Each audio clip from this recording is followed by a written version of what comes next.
सकाळी आज महाराष्ट्राचे मुख्यमंत्री फडणवीस साहेब सीएम साहेबांना मेल केलेला आहे, DCM साहेबांना मेल केलेला आहे, कोल्हापूरचे आपले IG साहेब त्यांनाही मेल केलेला आहे आपण आज, आणि पालकमंत्री आपले शंभूराज देसाई त्यांनाही लेटर इन्व्हर्ट केलेलं आहे निवेदनाचं, आणि SP साहेब आहेत शासकीय कामानिमित्त कोल्हापूरला गेलेले आहेत. त्यामुळं ॲडिशनल SP मॅडम जे आहेत त्यांना आता मी निवेदन दिलेलं आहे. आणि जे गुटखा तर चालूच आहे विक्री, गुटख्याबरोबर जो गांजा आणि ज्या MDच्या गोळ्या आहेत हे रोकड्या संदर्भात मी मॅडमला निवेदन दिलेलं आहे. आणि मी काल मुंबईमध्ये DRI टीमशी पण बोललेलो आहे मी, कारण DRI टीम रेड करायला रेडी आहे.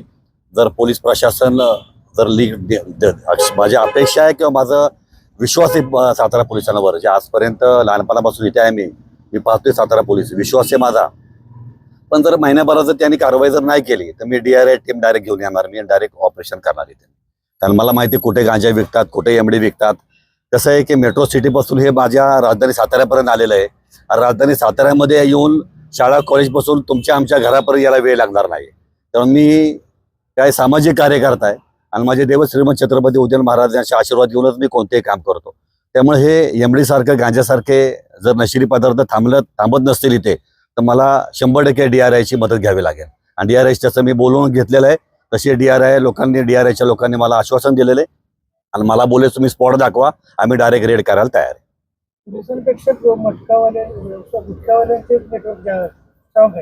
नाही असं नाही म्हणू शकत आपण, कारण लोकल नाही आहेत.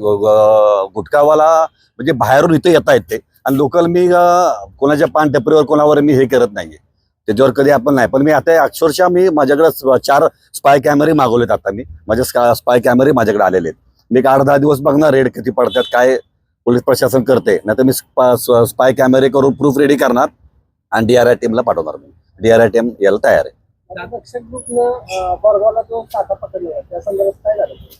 आता रक्षक प्रतिष्ठानने तिथे त्यावेळेला म्हणजे मनोज भाऊ होते, शेजारीच आहेत. मनोज भाऊंनी त्यावेळेला तिथं गाड्या पकडल्या, कारवाई केली, त्यांना कारवाईची पोलीस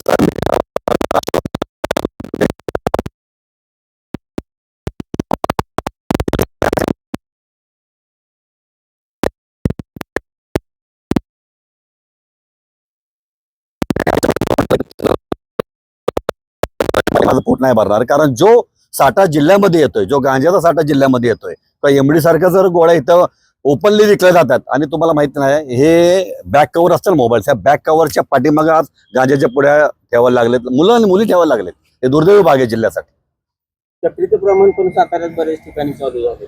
चक्रीचं चाले प्रमाण बरोबर 100%. पण अगोदर आपण जे कॉलेजच्या मुलींना हानिकारक आहे याच्यावर आपण सुरुवातीला आपण ऍक्शन घेतोय, नंतर बघू चक्रीचं पण हे गरज आहे आता.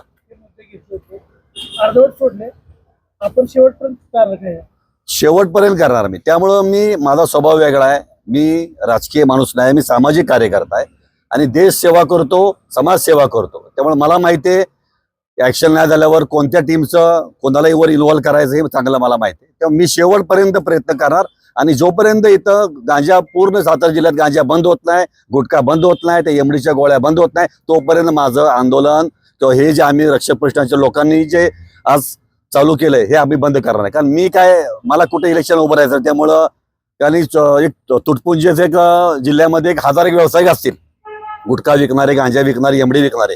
त्यामुळे इतक्या लाख लोकांना मी वेटी धरू शकत नाही. लक्षात ठेवा, लहान लहान मुलांचा विषय, त्यामुळे मी माफच नाही करू शकत, थांबूच शकत नाही. मला कुणी काही केलं ते तयार आहे. मी ऑलवेज 24 तास तयार असतो. तर मी थांबणार नाही, मी ऍक्शन घ्यायला भाग पाडणारे पोलिसांना. आणि मॅडमनी मला आता आश्वासन दिलंय, मॅडमनी स्वतः कोम्बिंग त्या ऑपरेशन केलेलं आहे आणि उद्याही मॅडम करणार आहेत. त्यामुळे ऍडिशनल SP मॅडम खूप मला चांगल्या वाटल्या, त्यांचं कामही चांगलं आहे. मी त्यांच्याकडून आशा व्यक्त करतो. नार्कोटिक्स डिपार्टमेंट असेल, अन्न औषध प्रशासन असेल, खरं तर यांची प्रमुख भूमिका आहे याच्यामध्ये, मात्र ती कुठंच याच्यामध्ये दिसून येत नाही. या संदर्भात आपण काय सांगू?